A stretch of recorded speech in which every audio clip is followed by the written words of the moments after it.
औरतों की बड़ी कद्र कीमत होती है, उस पर इनायत है, उनमें सलाहियत है और वो बिल्कुल अनमोल होती हैं। खुदा आपसे बहुत बहुत प्यार करता है और उसके पास आपकी जिंदगी के लिए शानदार मंसूबा है। और मर्द, अगर आप सचमुच औरत को समझना चाहते हैं तो आज आपको हमारे साथ बने रहना है, क्योंकि हम बात करेंगे औरत से औरत के बारे में। लेकिन हम चाहते हैं कि मर्द हमारे साथ बने रहे ताकि वो सब जान सकें जो वो औरत के बारे में जानना चाहते हैं।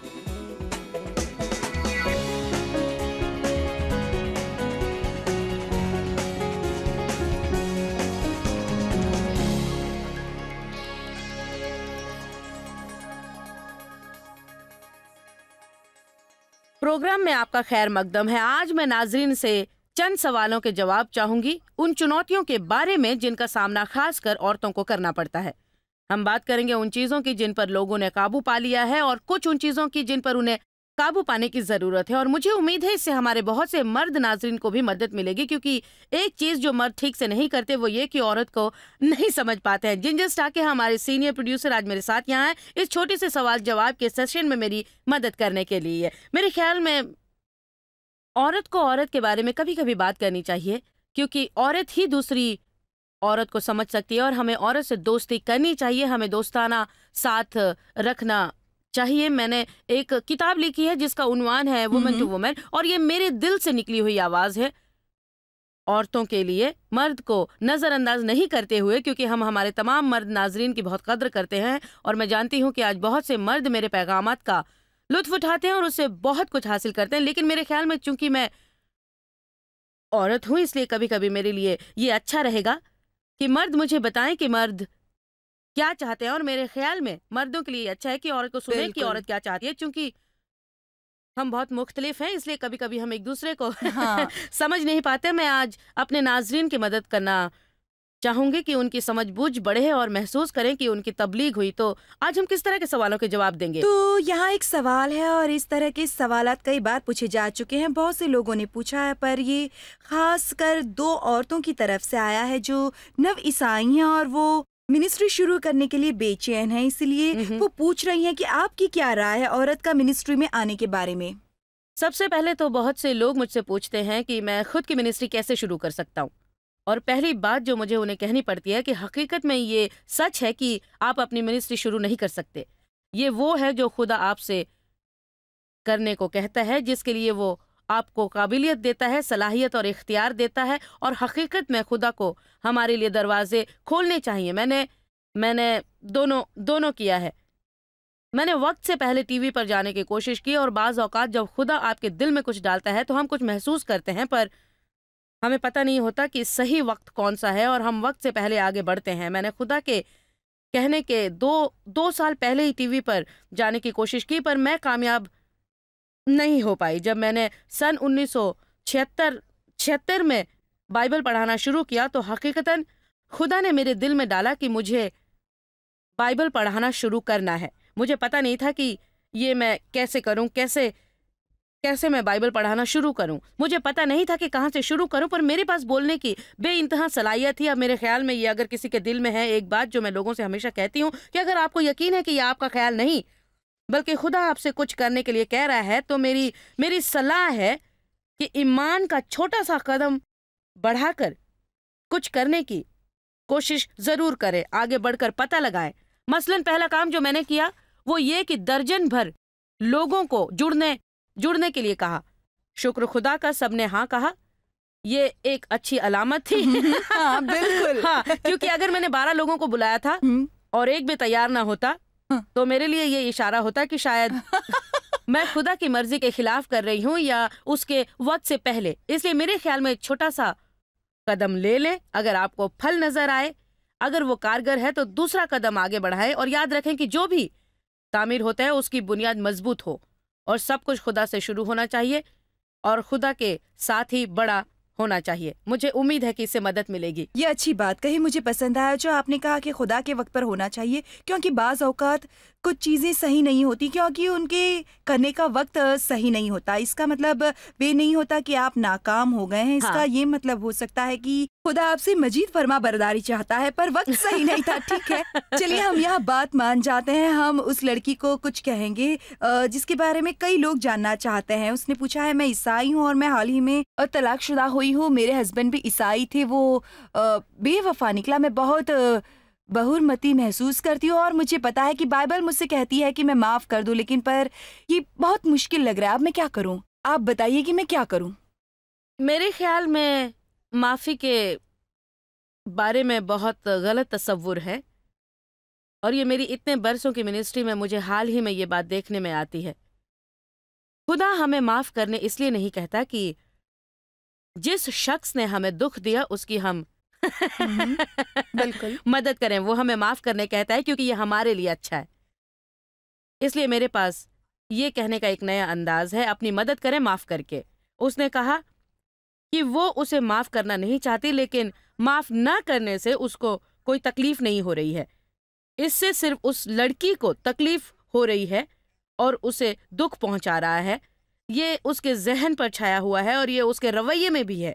ये उसकी बातचीत में नजर आएगा। ये उसे रातों को सोने ना देगा, उसे दिन में चैन ना देगा। इससे उसके बच्चों पर भी असर पड़ सकता है, उसका मुस्तकबिल असरअंदाज हो सकता है। बात का खुलासा ये कि जो कुछ किया जा चुका है वो शायद उसका कुछ नहीं कर सकती, पर अभी उसकी जिंदगी बाकी है और ये जिंदगी जीने का उसके पास एक ही रास्ता है कि आगे बढ़कर माफ करें। मुझे ये भी लगता है कि लोग समझते हैं अगर वो माफ करने का फैसला करते हैं तो उन्हें उसके बारे में अलग ढंग से सोचना पड़ेगा। और मैं आपसे सच कहती हूँ कि आप कुछ अलग महसूस नहीं करेंगे अगर आप उसे माफ करने का फैसला कर लेंगे। तो मैं बस खुदावंद के पास जाकर कहती हूँ, मैं माफ करने का फैसला करती हूँ। मैं उस शख्स के लिए दुआ करती हूँ क्योंकि मैं समझती हूँ कि ये एक तरीका है। बाइबल कहती है कि अपने दुश्मनों के लिए दुआ करो और बद्दुआ कभी मत करो। इसका मतलब है कि उनके बारे में अच्छा करो, उनकी बुराई ना करो। मेरे ख्याल में जब हमें कोई दुख पहुंचाता है तो शिफा पाने का ये बड़ा ही मुश्किल है। हाँ, ये सबसे बेहतरीन तरीका होता है। जैसे इस औरत के शौहर ने उसे दुख पहुंचाया, अब हमारा दिल चाहता है कि अपने दोस्तों के साथ लंच पर जाकर उसकी बात करें। हमारा दिल चाहता है कि अपने खानदान वालों के साथ मिलकर उसकी बात करें। मसला ये है कि जितनी ज्यादा हम किसी चीज की बात करते हैं उतना ही हम परेशान होते हैं। इसलिए हम जो सूरत हाल में रहते हैं, यही सूरत हाल उनमें से मैं कहूंगी कि ये जाने कि खुदा जो भी हमसे करने के लिए कहता है उसमें हमारा फायदा होता है। ये जरूरी है कि हम माफ करें ताकि हम खुश रहें और पुरतासिर दुआ कर सकें।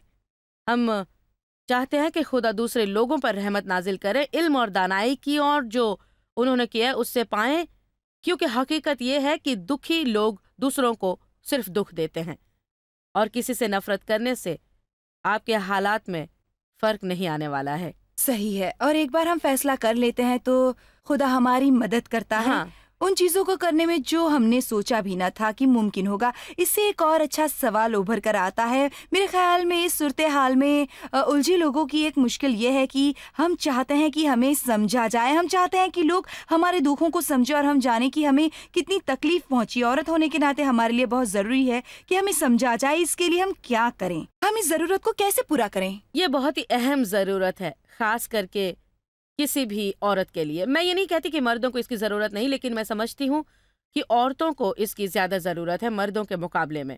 मेरे शौहर बहुत ही लाजवाब हैं, पर वो बड़े मनतकी हैं। मैं उन्हें बताने की कोशिश करती हूँ कि मैं क्या महसूस करती हूँ और वो मुझे उसका मनतकी जवाब देते हैं। मुझे मनतकी जवाब नहीं चाहिए। मैंने उनसे कहा अगर आपकी समझ में ना आए तो भी मुझसे कहें कि आप समझ गए, क्योंकि हम चाहते हैं कि हमें समझा जाए। मेरे ख्याल में ये एक आम बयान है। अब ख़ास तौर पर कोई चीज़ कोई उस वक्त तक नहीं समझेगा जब तक वो उससे खुद ना गुजरे। जैसे मेरी एक सहेली है जिसका बच्चा फौत हो गया, उनका बच्चा मर गया, तो मैं दर्द समझ सकती हूँ क्योंकि मेरा इस्तेसाल हुआ, पर मैं ख़ास तौर पर इस दर्द को नहीं समझ सकती क्योंकि मैं कभी इससे नहीं गुजरी।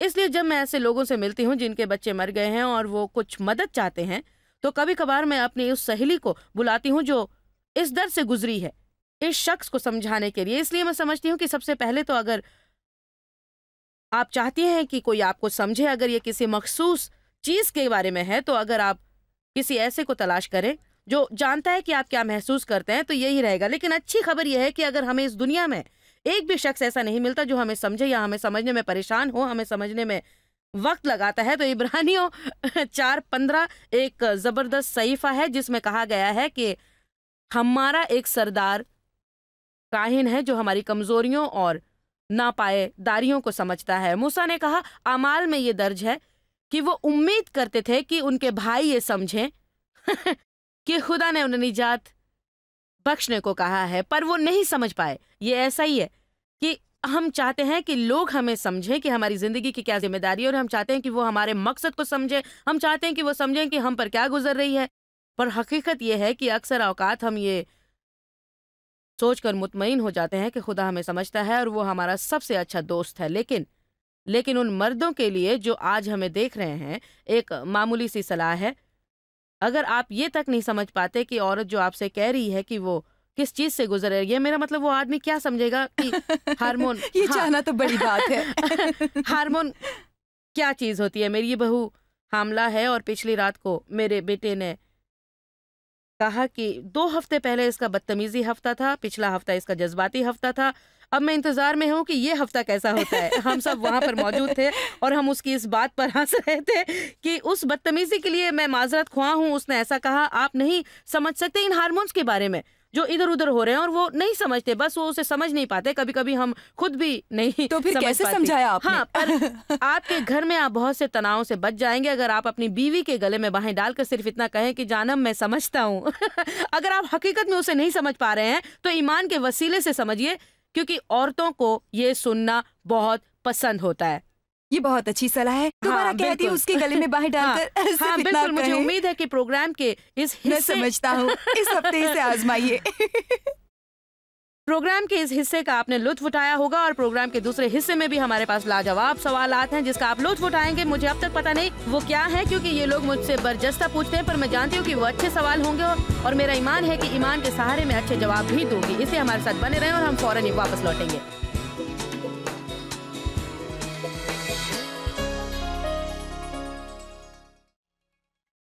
दोबारा खुशामदीद। हम नाजरीन के सवालात के जवाब दे रहे हैं। औरतों के मसाइल पर, औरतें कैसा महसूस करती हैं, क्या सोचती हैं और उनकी ज़रूरियात क्या हैं। हम बेशक चाहते हैं कि हमारे मर्द हमारे साथ बने रहें, क्योंकि हम लोग चाहते हैं कि आप समझें कि हम क्या महसूस करते हैं। बहुत अहम है। ज़्यादातर वक्त हम खुद नहीं समझ पाते कि हम कैसा महसूस करती हैं, पर हम तो चाहते हैं। आपको पता है कि कभी कभार हमको थोड़ी और मदद की जरूरत होती है, हाँ, और ठीक ये कहा। उसी के तो लिए दूसरा अहम इस है। तरह का सवाल क्या है जिसका हम जवाब दे सकें?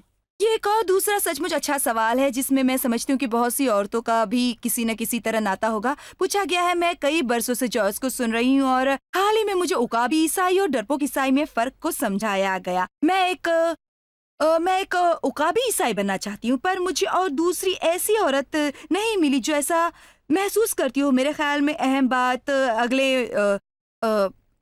अगले जुमले में है, ये करने की कोशिश मैं खुद को अकेला महसूस करती हूँ। औरत होने के नाते हम एक दूसरे से खुद का मवाजना करते हैं, हम एक दूसरे की तरह बनना चाहते हैं। हम घर में रहते हैं तो महसूस होता है कि हमें काम करना चाहिए, और काम करते हैं तो महसूस होता है कि हमें घर में रहना चाहिए। तो इसका क्या इलाज है, ये आप बताइए।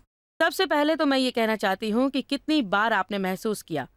मैं महसूस करती हूँ और मैं महसूस करती हूँ। हमारा सबसे पहला मसला ये है कि हम उस पर ज़्यादा ध्यान देते हैं कि हम क्या महसूस करते हैं, ना कि कलाम इलाही पर। बाइबल कहती है कि हमें ज़ाती और इनफिरादी तौर पर खल्क किया गया खुदा के हाथों से, और ये जाहिर है कि खुदा को यकसानियत पसंद नहीं।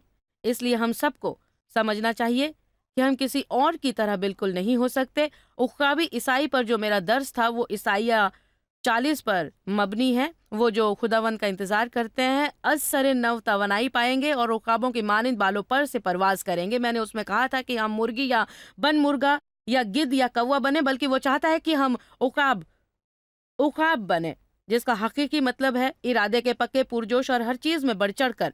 तो आपका सवाल जैसे 2 सवालात हैं एक पैकिंग में। उसका पहला हिस्सा ये है कि मैं ये पक्का इरादा करना चाहती हूँ कि उकाबी ईसाई बनूं, जितना मुमकिन हो बेहतरीन बनूं, लेकिन मुझे ऐसे लोग नहीं मिलते जो ये करना चाहते हो। ये बहुत आम बात है कि आपको अकेले ही चलना पड़ता है। अक्सर औकात अगर आप पतली सड़क पर चलने का फैसला करेंगे, क्योंकि कोई भी पूरी तरह पाबंद नहीं रहना चाहता। बहुत से लोग चाहते हैं कि उनकी जिंदगी में खुदा कसरत से हो ताकि वो महफूज महसूस करें, लेकिन वो खुदा की पूरी तरह खिदमत नहीं करना चाहते, क्योंकि सबसे पहले तो इसका मतलब होगा कि उन्हें चंद चीज़ों को बदलना पड़ेगा, और दूसरे वो अपनी जिंदगी को खुद चलाना चाहते हैं, वो पूरी तरह से खुदा के पाबंद नहीं रहना चाहते। इसलिए मैं पहली और आखिरी बात उन सब से कहना चाहूंगी जो सुन रहे हैं और सचमुच खुदा की खिदमत करना चाहते हैं पूरे दिल से, वो ये कि शायद एक चीज आपको थोड़ी बहुत बर्दाश्त करनी पड़ेगी, और वो है दूसरे लोगों के साथ गलत फहमी, वरना आपको अकेले ही चलने के लिए तैयार रहना होगा। इसलिए मैं उस औरत को सलाह दूंगी कि वो फैसला करे जो करने के लिए खुदा उसे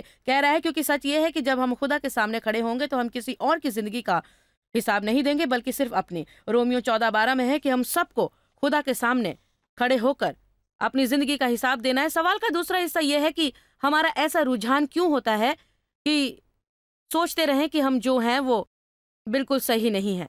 तो अदम तहफ़्फ़ुज़, एतमाद की कमी, हम दूसरे लोगों की तरफ देखकर सोचते हैं शायद मुझे तुम्हारे जैसा होना चाहिए, या शायद मुझे तुम्हारे जैसा होना चाहिए। और इसकी ज्यादातर वजह, सच कहती हूँ जिंजर, शैतान है जो हमारा जहन भटकाता है। जब आप करियर चाहती हैं तो शैतान कहता है कि तुम्हें घर में रहने की जरूरत है, और वो ऐसा दूसरे लोगों के जरिए करता है। ऐसे लोग हैं जो आपसे कहेंगे कि तुम्हें घर पर रहना चाहिए, और ये वही लोग होते हैं जिन्होंने यही किया होता है। हम सब का रुझान होता है ये सोचने का कि जो कुछ हम कर रहे हैं वो दूसरों को भी करना चाहिए, और हमें बहुत मोहतात रहना चाहिए कि हम ऐसे दूसरे लोगों के मत्थे ना थोपें। हमें लोगों को आज़ाद छोड़ना चाहिए कि वो अपनी मर्जी से चलें, लेकिन अगर आपको ऐसे लोग नहीं मिलते जो आपको ये आज़ादी देने को तैयार हों, तो आपको इतना मजबूत होना चाहिए कि ये आज़ादी ले लें और वो बने जो आप हैं। मेरे बारे में मुझे पता है, शैतान मुझे ये इत्मीनान दिलाने की कोशिश करते रहता था कि मुझे घरेलू औरत बनना चाहिए, चाहे जो भी हो। मैंने कोशिश की, मैंने अपने पड़ोस की तरह बाग बनाने की कोशिश की, और अपनी पड़ोसन की तरह मैं कपड़ा सीती, पर हर वक्त बेचैन रहती क्योंकि खुदा मुझसे ये नहीं करवाना चाहता था। इसलिए मेरे ख्याल में बाहर की दुनिया में बहुत सी तस्वीरें और मेयार हैं, और हम सोचते हैं कि हमें इसकी तरह दिखाई देना चाहिए और उसकी तरह हमारा जिस्म होना चाहिए, और वो ब्यूटी प्रोडक्ट इस्तेमाल करना चाहिए जो वो करती है, और वो करना चाहिए जो वो करती है। हमें वैसे कपड़े पहनने चाहिए जैसे वो पहनती है। मेरे ख्याल में बहुत सी औरतें ऐसा सोचती हैं जब वो किसी ऐसी औरत को पहचानती हैं जो काम करती हैं, 3 बच्चों की परवरिश करती हैं, 6-6 कमेटियों में हैं, और ऐसी औरत हैं जो सब करती हैं, तो हम सोचते हैं मुझे भी वो सब करना चाहिए। लेकिन हकीकत ये है कि मुख्तलिफ लोगों की मुख्तलिफ काबिलियत होती है। कुछ लोग बहुत सारे काम करने में दूसरों से बेहतर होते हैं, कुछ लोग दूसरे कामों से तेज काम कर सकते हैं। अलग अलग लोगों की अलग अलग एहतियात होती है, और अगर खुदा हमारे लिए कुछ चाहता है तो मेरा ईमान है कि किसी भी दूसरी चीज की निस्बत वो हमारे लिए आज़ादी चाहता है कि हम वो बने जो हम हैं। हाँ, और जो वो चाहता है कि हम बने। हम हाँ। सबकी जिंदगी में मुख्तलिफ चीजें हैं, हम एक जैसे हर नहीं हो वक्त किसी सकते। और के साथ खुद का मवाजना ना करें। लेकिन ये कुदरती बात है, सचमुच है। ये वो है जिससे औरत और मर्द, बल्कि खासकर औरतें लेकिन ये जद्दोजहद करती हैं। महसूस करने की सबब होता है। ये बाइबल में नहीं मिलेगा। बाइबल कभी नहीं कहती कि दूसरों से खुद का मुआजना करो। वो दरअसल आपसे कहती है कि मुकाबला व मुआजना मत करो, बल्कि ये समझो कि तुम्हारी इनफिरादी शख्सियत है जो मुनफरीद तौर पर खुदा ने खल्क किया है, और हम में से हर एक को हक है कि इनफिरादी तौर पर रूहुल खुद्स की हम पैरवी करें। इसका ये मतलब नहीं कि मेरी रहनुमाई मुझे कलाम इलाही से बाहर कर देगी। मेरी बागी बनने की सलाह नहीं है, और ना ही मैं कह रही हूँ कि हमेशा ये महसूस करें कि आप बाहर की शय हैं। खुदा ने हम सबको एक जैसा नहीं बनाया है। हाँ, ये बहुत बुरा होता। मेरे ख्याल में ये वो सवाल है जिसकी चर्चा करना आप पसंद करेंगे, क्योंकि मुझे पता है कि ये वो है जिससे बहुत से लोग गुजरते हैं, और मुझे यकीन है कि आप भी गुजरे हैं। पूछा गया है, पूरी तरह ईसाई बने रहने के आपके सफर पर आप किस तरह काबू पाती हैं? क्या कभी आपने अकेलापन महसूस किया जब आपने सचमुच ईसाई रास्ते पर चलने की शुरुआत की? औरत चाहती है कि उसे कबूल किया जाए, उसे प्यार मिले। दरअसल मैं बहुत सालों से ईसाई थी, मेरा मतलब चर्च जाने वाली ईसाई, संजीदा ईसाई बनने से पहले, और मेरे पास यही बेहतरीन तरीका है इसे समझाने का। हकीकत यह है कि मैं चर्च जाती थी, मामूल के मुताबिक सब कुछ करती थी, और मेरे दिल में खुदा के लिए प्यार था, पर मुझे कोई कामयाबी हासिल न होती। मैं खुश नहीं थी, मुझे सुकून नहीं था। मैं खुदा के सामने रोने लगी कि वो मेरी जिंदगी में कुछ करे, और उसने किया। उसने अपने वजूद के साथ मुझे छुआ और मुझ में कलाम इलाही की तड़प पैदा की। और जब मैंने पूरी तरह खुदा की खिदमत करने का फैसला किया तो पहली चीज जो सामने आई वो ये कि दोस्तों ने मेरा साथ छोड़ दिया, फैमिली और हमारे चर्च ने भी। इसलिए मुझे जल्द ही ये फैसला करना पड़ा कि मैं खुदा के साथ दूसरे दर्जे में जाऊंगी। जाहिर है मुझे अकेले ही जाना पड़ा। मेरा ईमान है कि तन्हाई वो हथियार है जो शैतान लोगों के खिलाफ इस्तेमाल करता है, और इसी से मुझे भी बहुत अरसे तक बहुत ज़्यादा निपटना पड़ा, क्योंकि जब भी आप बाहर निकलकर मजमे से अलहदा नज़र आएंगे तो लोग आपको कबूल कभी भी नहीं करेंगे। मेरे ख्याल में ये बहुत बड़ा हथियार है जो शैतान लोगों के खिलाफ इस्तेमाल करता है, क्योंकि हम सब की दिली ख्वाहिश होती है कि हमें कबूल किया जाए। इसलिए ये वो है जो शैतान आसानी से हमारे खिलाफ इस्तेमाल करके हमें खुदा की राह पर आगे बढ़ने से रोकता है। अकेलेपन की अच्छी सबसे अच्छी बात यह है कि, और हर चीज़ की अच्छी बात भी होती है, वो ये कि आप पूरी तरह से खुदा के साथ होते हैं, आप उसे पूरी तरह जान पाते हैं और आप खुदा के साथ ज़्यादा करीब हो जाते हैं, क्योंकि बस वही आपके साथ होता है। जबकि बाज़ औक़ात जब हमारे साथ बहुत सारे लोग होते हैं जिन पर हम मुन्नसर होते हैं और उन पर इन्हिसार करते हैं, तो वो हमारे लिए चीज़ों की मानिंद हो जाते हैं।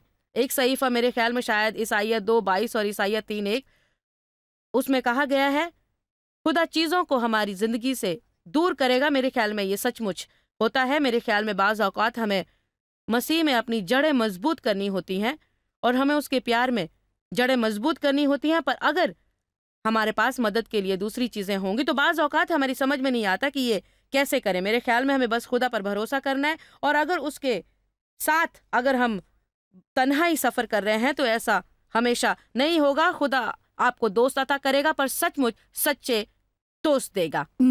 ये बड़ी अच्छी बात है। ऐसा हमेशा नहीं हमेशा नहीं रहेगा, जिंदगी और है। अकेलेपन से भी ज्यादा खराब चीजें होती हैं बाज़ औक़ात। सच कहती हूँ जिंजर, ये मेरे लिए दिल की बात है। बाज़ औक़ात लोग इतने ज्यादा मशगूल हैं और वो इतने ज्यादा सोशल बनते हैं कि खुद को भी भूल जाते हैं। बाज़ लोगों को वो पसंद नहीं जो वो हैं, और उसकी एक सबसे बड़ी वजह यह है कि हम खुद को पहचान नहीं पाते। तो मुझे जल्दी से आपको ये आखिरी सवाल पूछने दे, जिसका जवाब शायद तवील होगा, लेकिन मेरे ख्याल में ये बहुत ही अहम है, और ये बेसहारा अकेली माओं के लिए आपकी सलाह। एक ही बात मैं कहना चाहूंगी, खुदा हमारी खुव्वत है। मेरा कतई ये मतलब नहीं कि ये सीधा साधा जवाब देकर बात ख़त्म कर दूं, बल्कि मेरा सचमुच ये ईमान है कि अगर आप खुद को ऐसी जगह पर पाते हैं जहां आपको रहना है तो खुदा काफ़ी है उसको पूरा करने के लिए जो ज़िंदगी में आपके पास नहीं है। एक चीज़ मैंने जानी है कि मेरे पास बहुत सी सलाहियतें और इनायतें हैं, लेकिन बहुत सी चीज़ें हैं जो मेरे पास नहीं है। बहरहाल जो कुछ मैं नहीं हूँ वो मेरे ज़रिए खुदा होगा। बाइबल कहती है कि हमारी कमज़ोरियों को उसकी क़ुव्वत कामिल बनाती है। मैं अकेली माँओं को सलाह दूंगी कि उनके बच्चों को उनकी ज़्यादा ज़रूरत है बनिस्बत पैसों के, और जब बात तकाज़े को टालने की आती है तो मेरे ख्याल में बच्चे को नाम वाले टेनिस जूते से ज़्यादा माँ के साथ गुजारा कीमती वक्त पसंद आता है। मुझे नहीं लगता कि उन्हें ज़्यादा पैसों के लिए खुद पर दबाव डालना चाहिए ताकि बच्चों की चीज़ें और ज़्यादा चीज़ें दे। एक मिनट, मैं यहाँ पर 2 सहीफ़ों के हवाले देना चाहूँगी ताकि बात तबलीगी लगे। खुदा हम पर इतना बोझ नहीं डालता कि हम उसे सहन न कर सके, पर हर लालच के साथ वो हमेशा उससे बाहर निकलने का रास्ता भी बताता है, और मैं मसीह के ज़रिए सब कुछ कर सकती हूँ जो मुझे क़ुव्वत बख्शता है। मुझे उम्मीद है आज हमने हमारे नाज़रीन की मदद की है। अब मैं उन्हें उन वसाइलों के बारे में बताऊंगी जो हमारे पास है। मेरे पास है 5 हिस्सों की तालीमी सीरीज़ बाउनवान द कॉन्फिडेंट वुमेन, और इसके साथ हम सचमुच एक अच्छी किताब देना चाहते हैं मुफ्त तोहफे के तौर पर, और वो है मेरी किताब वुमेन टू वुमेन। हम आपको ये बताना चाहते हैं कि आप कितने कीमती हैं, कितने अनमोल हैं, और हम आपको उस हथियार से लैस करना चाहते हैं जो ज़रूरत के वक्त आपकी मदद कर सकता है। मुवाजना ना करें, किसी से मुकाबला ना करें, अपने आप को कम ना समझें, एहसास जुर्म और मलामत में ना जिएं, खुद को कमतर ना जाने, एहसास कमतरी में कभी ना जिएं। यीशु ने कुर्बानी दी ताकि आप लाजवाब जिंदगी पाएं। मैं इसमें आपकी मदद करना चाहती हूं और उम्मीद करती हूं कि इन वसाइलों से, इन पहलुओं पर आपको मदद मिलेगी। आप पर खुदा की रहमत हो और आपका दिन शानदार गुजरे।